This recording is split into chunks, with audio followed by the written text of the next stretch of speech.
Hi, I'm Moksha. Welcome. In this video, I'm going to show you how to make a canvas from beginning to end. We're going to put the stretcher bars together and make sure they're square. We'll cut our canvas to size.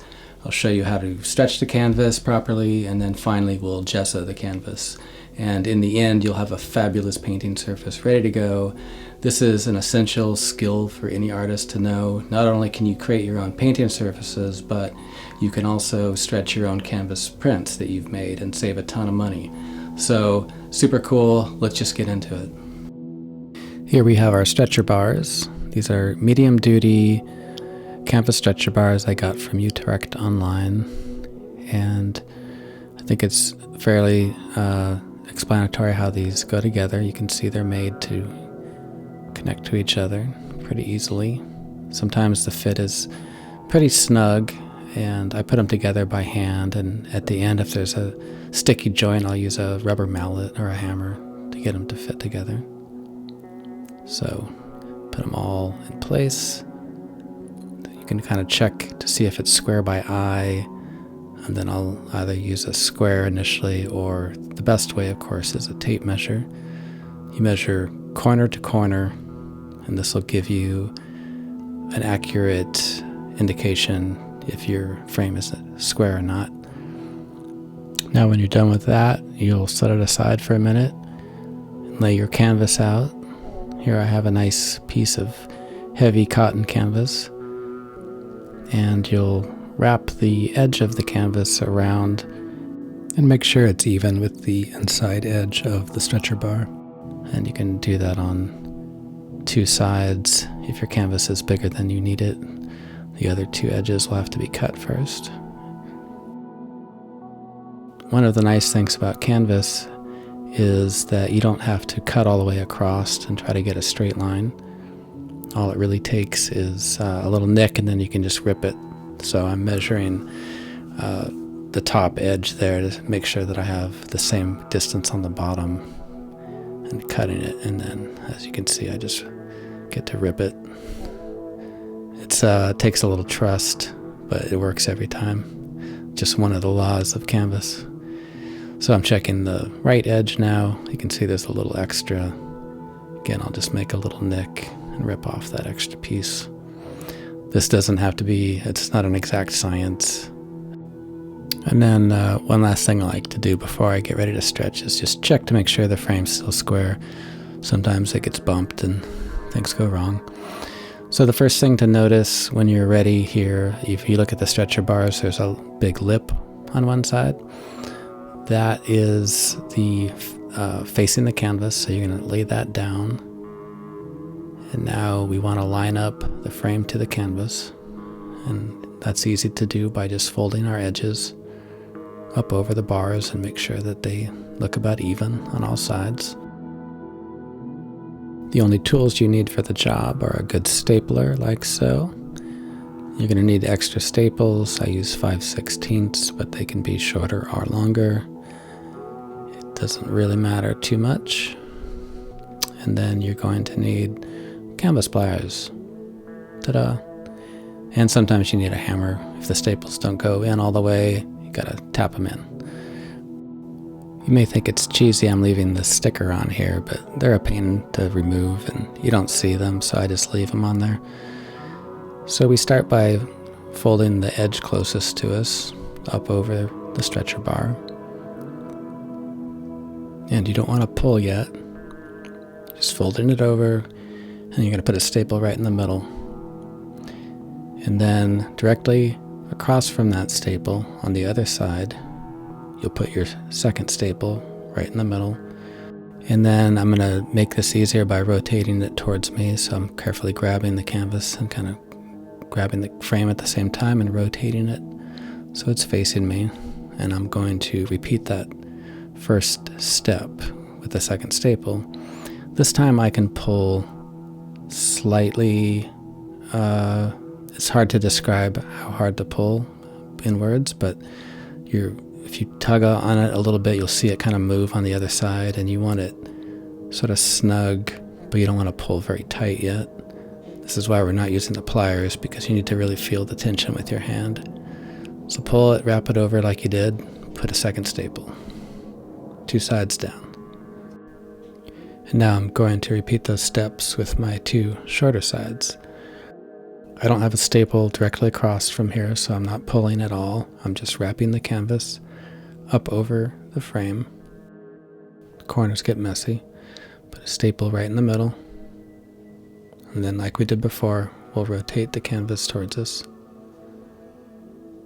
And now, like I did in the second step, because I have a staple across from me, I can pull gently. You'll see it move just a little bit. And then fold it nice and clean up over that front edge and put your fourth staple in. Making easy progress. We got 4 staples in. We can address these corners now. They're a mess. I'm just gonna fold them out of the way kind of neatly for now. You want to pay attention to the corners because as you get closer to them with staples, they become harder to fold because you just have less kind of wiggle room to deal with. So, but as for now, I'll show you that later. As for now, I'm just going to kind of make them neat so I don't have to worry about them. Now we're going to reach for the canvas pliers, and if we zoom in here a little bit, you'll see on the back of the stretcher bar there's this little lip right here, and you may be wondering what that is, and it's not purely an aesthetic thing, it's actually functional. And the purpose of that little lip is so that when you take your pliers, you'll notice that they have a little node, that little node on the back. You might be curious what that's for. Well, that little node hooks on that ledge, and it prevents the pliers from slipping backwards and ends up creating the leverage you need to get the right tension to stretch the canvas. So you want to put the pliers on a place on the canvas where when you, as you can see, when I then stretch it forward, that little node is hooking on the lip on the stretcher bar. And then we'll put our staple right at the edge there of the pliers, right in the middle. And to give you an idea of how many staples you want to use, I use the width of the pliers as a guide, and so I'll line the staple next to it with the edge of the pliers, like so, so that the edge of the pliers is kind of at the edge of the staple, the last staple, but not overlapping it. And if you look in the front, you can kind of see how far the canvas is moving. That can be an indication when you're just starting out how hard you're pulling, how much it's moving, because you can overdo this. You don't want to pull so tight that at the end your canvas can be too tight. It may feel a little awkward at first because as you pull back on the canvas, you're going to notice that it comes way up off the surface of the stretcher bar, and that can feel like maybe you're doing something wrong at first. You just really have to kind of push the stapler down. You'll find that often the staple doesn't go all the way in, so I just will tap it down with a hammer, like so. Okay, I'm going to add another staple on the left side of that first one I did. Making good progress here.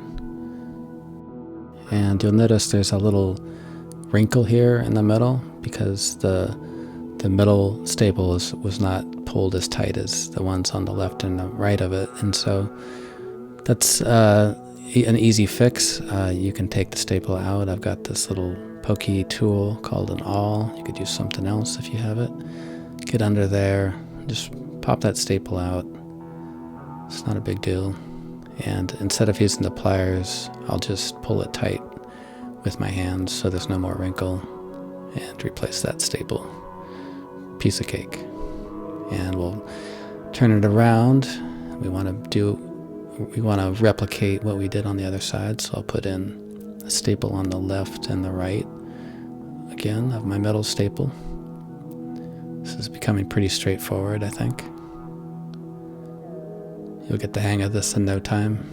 It doesn't take long to do this, especially a small canvas like this. Tap those staples in. I got to get a better staple gun. And now I'll do the short sides. I think you probably get the idea. The general idea is that we work around now, one side at a time, adding staples.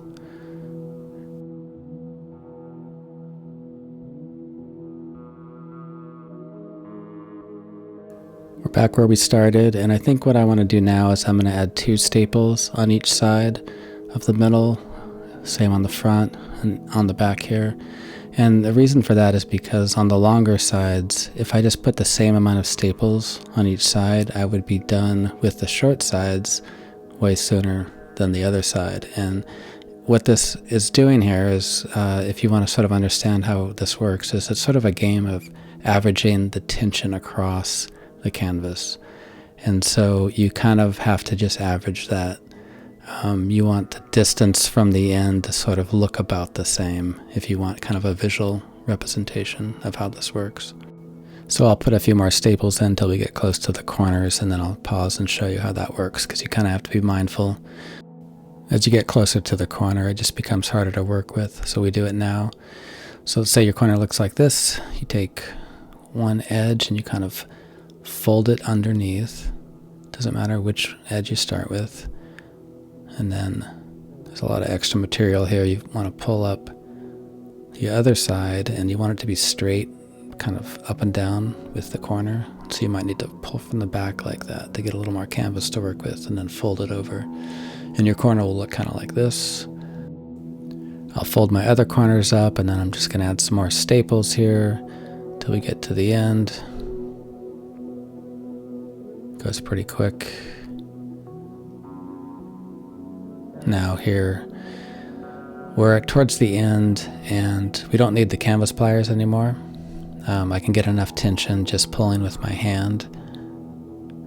So I'll put those aside and just reach for the stapler. As you can see, you pull hard, but I don't think you can really overdo it here at the corners.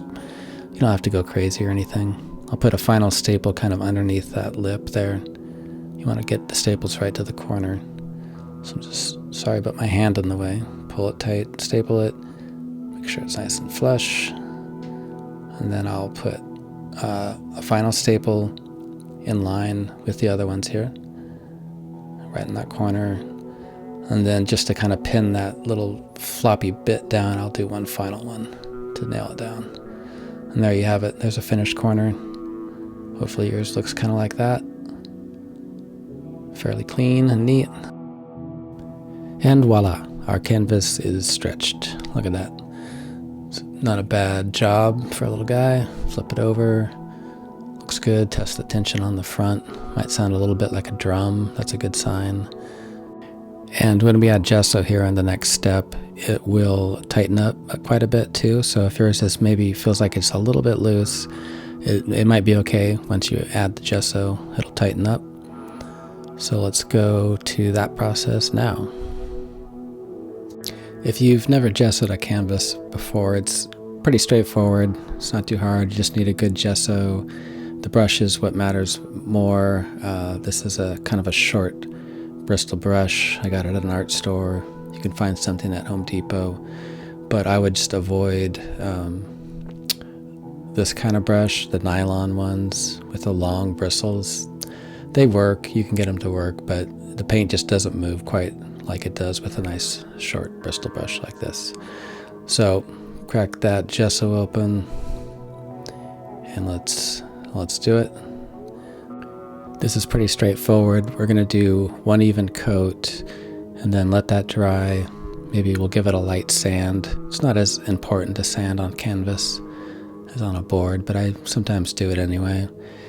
And I'm putting on a generous amount of gesso, but I don't want ridges standing up. I don't want it to be goopy, so I'm spreading it out. But I'm being pretty liberal with the amount of gesso that I use. And just cover the whole canvas like this. You'll also paint the sides, but I wouldn't necessarily paint the back edges of the canvas.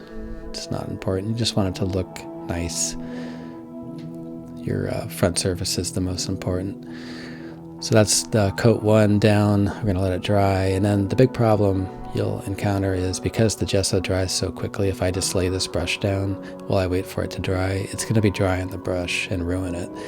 So what I'd like to do between coats is get a piece of plastic. You can use saran wrap. I happen to have this handy little plastic bag, and I'm just going to put the brush in there and kind of fold it over to keep the air out. And I'll set that down aside. I'll cover my gesso and let my canvas completely dry before doing a second coat. So that's it. That's pretty much all there is to gessoing a canvas. I hope that you have got something from this video. Please do like and follow, leave a comment, especially if you have questions. All of this really helps me, and I will see you in the next video. Thank you so much.